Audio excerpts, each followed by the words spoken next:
Good afternoon, guys. Well, I guess this is the moment when we should finally do a comparison between these two vehicles. On my right is a legend with a long history. On the left is the embodiment of the power of the entire Chinese economy. As usual, Mercedes fanatics, not fans, but fanatics, I suggest you make an appointment with a psychologist for tomorrow, because this is going to be such a psychological blow that you don't know how it's going to turn out. Here is a comparison test between the German Mercedes G63 AMG and China's BYD Yangwang U8. Let's go.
On the suspension, hydro and hydro.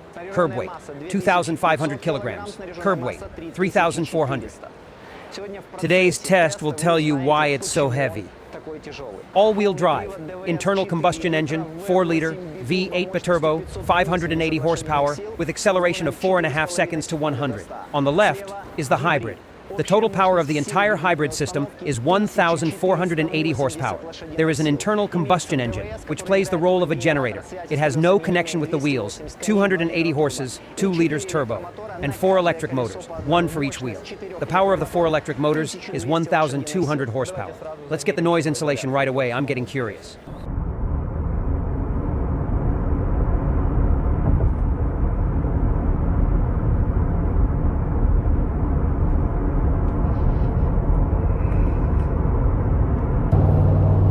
I let off the gas pedal so the engine doesn't growl.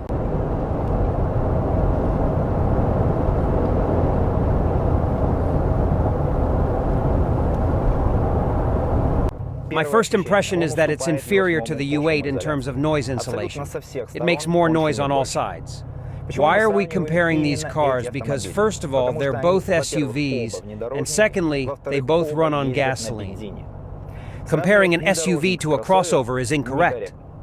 These classes have completely different suspension setups, different strengths, and different driving experiences. In Germany, the 2025 Geländewagen was recently introduced. In the US and China, they won't be sold until next year. And I don't see any sense in waiting a year for a test, especially since they haven't changed anything. The body outside is the same, the interior design is the same, the engine is the same. And of the innovations, only instead of a puck, there's a touchpad. The steering wheel is a slightly different design. And there's something they've done to the suspension about roll. We're not discussing design today. It's a matter of taste. Let's check for squeaks.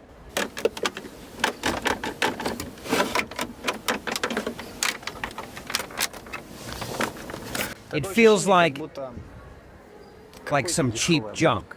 Now let's check for squeaks here.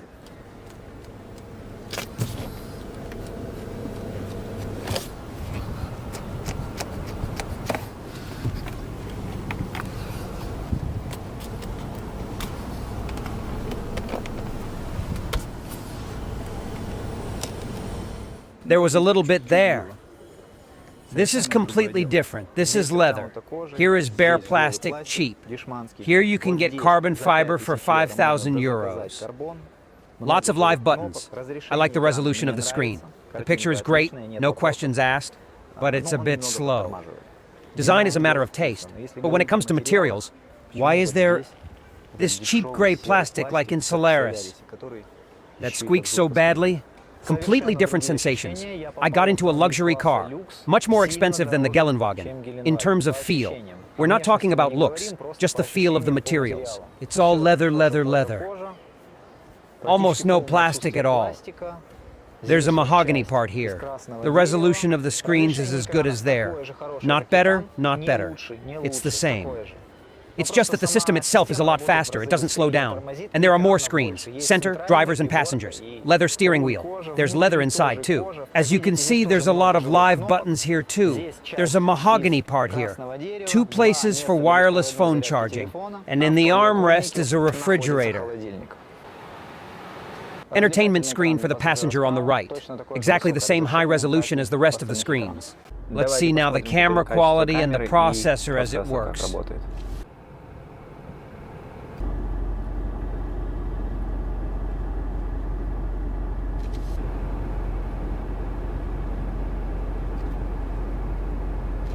The U8 is floating, fully floats like a boat. I'll show you later. The Geländewagen is sinking. The U8 has a 75-liter tank and a battery with as much as 49 kilowatt hours. That means that when you're out in the country, in the mountains, in the woods, on vacation, you've got a power bank that will power your whole disco for a day or two. It's a regular internal combustion engine, no battery here. Going out of town for a picnic, all you can do is just stand there, engine whirring, disturbing everyone's conversation and stinking of exhaust fumes. But this has a bigger tank, 100 liters. This is what a picnic looks like, where you come with your power bank. Well, I just found a car dealership in town that has a lot of space. Quite a big one it is, and they've shown here what it all looks like. It all folds up, fits in the trunk. There's a sleeping area on the top. The wheels are 22, 275 by 50 disc brakes, ventilated, perforated all around. 22 inches, 285 by 45 wheels, disc brakes, ventilated, perforated all around. No door closers here. And here it is. The sidebar is stationary. Here the step comes out. Firstly, the hydraulic suspension is heavier than the air suspension. Secondly, there are 4 electric motors, 1 for each wheel, and that's a lot of weight. The all-wheel drive setup is a dead end. You can only go further if you can control the torque of each wheel and, most importantly, create software for it. The charging infrastructure does not allow you to use a pure electric car everywhere, and even more so in the mountains and forests. Therefore, in addition to 4 electric motors, a turbocharged internal combustion engine with 280 horsepower was added to drive on gasoline. And that's weight too.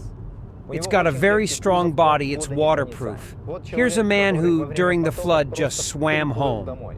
Here during the Dragon Boat Festival, someone just decided to swim along with the boats. TikTok had already filled the floating U8s. Those interested can see for themselves, I won't clog the airwaves. No electric adjustments to either the backrest or the seat here. The backrest can only be adjusted by hand. There is no electric drive even at extra charge.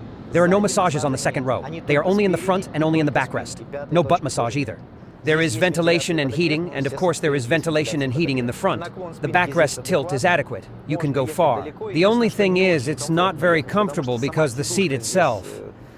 It's like sitting on a stool, like sitting on a bench. I don't feel cramped here. The back is also covered with leather. Now, just so you understand, this is bare plastic. At this price. It's just wild. And this is where you can put your tablets. The armrest is not very big, and there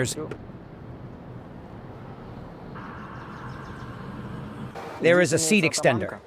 You can adjust the backrest, and you can adjust the headrest. Front massage, ventilation, heating. Back, massage, ventilation, heating. And not just massage, but massage everywhere, both back and butt. Not only that, there is also a hot stone massage. I sat behind myself, 3 fists, overhead fist, lots of room. It's all covered in leather too. And a lot of equipment, which immediately makes by feeling this car much more expensive than the Geländewagen. I've got another screen here. Cup holders, solid construction, tablets, a place for wireless phone charging. There are also charging ports, mechanical air. There's leather, mahogany, double glazing too. Unlike the Geländewagen, there are buttons that allow you to move the front chair, both the backrest and the seat. There's even a button that will fold it right away, and then when you press it, it will fold it right back out. The screens here are the same as, for example, the center screen in BYD Han, the same quality. There's also an internal camera that pulls out if you want, and you can talk to someone on Skype. Good. Turn it off. You can install any apps you want since it's an open Android system. Why is everything so poor for $200,000? Where's the head-up display? Why in the year 2024? Can't I see a map in front of me? Why do I have to reach out and open the sunshade with my hands? I, for example, want to keep my hands on the steering wheel and command the car. To open the sunroof and the sunshade just for 10%. Where is the refrigerator with the heated function? Why is there no such software and hardware for $200,000? I think they're treating the fans... They're just treating the fans like fools. The idea behind this car was not to have it steer like a Neo ES8 or sports cars on the Autobahn. It's not a crossover. It has a completely different suspension setup. The idea was to create a city SUV, which will be for absolutely all occasions. And that's why they've made the body so heavy and strong, so that when it's involved in an accident, it looks like this. Or like this. Or this. And no matter what happens, you have an all-terrain vehicle with a huge power bank under your ass and a luxury room with top-of-the-line equipment inside. To the question of whether it's good or bad to have a really heavy car, I'll put it this way. This is about to get short and helpful from my past profession. They do make lighter cars for sport, but they have nothing to do with civilian cars that are driven on public roads. The heavier and larger a civilian car is, the safer it is for those sitting inside. And here's another interesting point. One of the most common causes of accidents is side impacts. That is, when someone cuts you off or slides into the neighboring lane. The heavier your car is and the more horsepower you have, the more chances you have that you will stay in your trajectory, in your lane. You won't slide to the left or the right and become a party to a massive accident. After all, you may have an obstruction both left and right at high speed. There's no glasses case. There is one button that allows you to open this sunroof. That's it. The ceiling is covered in Alcantara. There's actually a double sun visor here, just so you understand. It's just as functional as possible to just close up like this. I show you, sometimes you want to close up like this. I miss that about Xi'an. It's got a full panoramic sunroof and a big sunshade all the way across the roof. It can also be opened. The buttons are touch sensitive. And what do you got? There's also a case for glasses. There's a small niche under the console inside. This is where the driver has a charging port, and there are perfumes in there. 3 cents you can put in. There's no door closer. Unfortunately. There's plenty of room. But you have to fold the backrest by hand. There are no electric adjustments. Here they have saved as much as possible. Here already appears leatherette instead of leather, and this is bare plastic. Yes, there's a door closer. Alcantara, mahogany, genuine Napa leather. The U8 has more space. There are also buttons that allow you to fold down the second row of seats and lower the suspension. Lower or higher if the bags are heavy. Let me show you something. Look, Sport Plus. Notice the right foot on the gas pedal. Calculate how many seconds. I'm going to have the explosion I need here and now, instantly, not over time. Pressing on.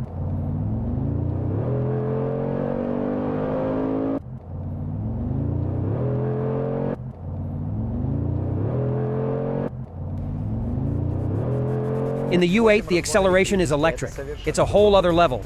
No matter what speed I'm driving at, hitting the gas gives me an immediate blast.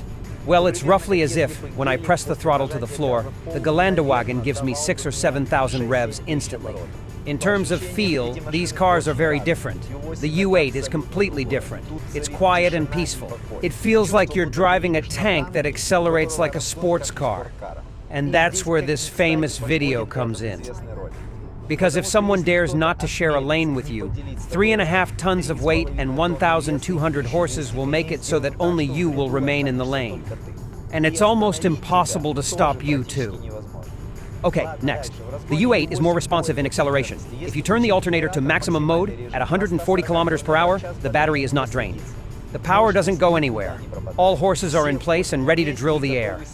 Higher than that, unfortunately, we can't test. In China, it's illegal to go above 140, but it should be able to hold a charge at 162, since the generator here is twice as powerful as Lixiang's.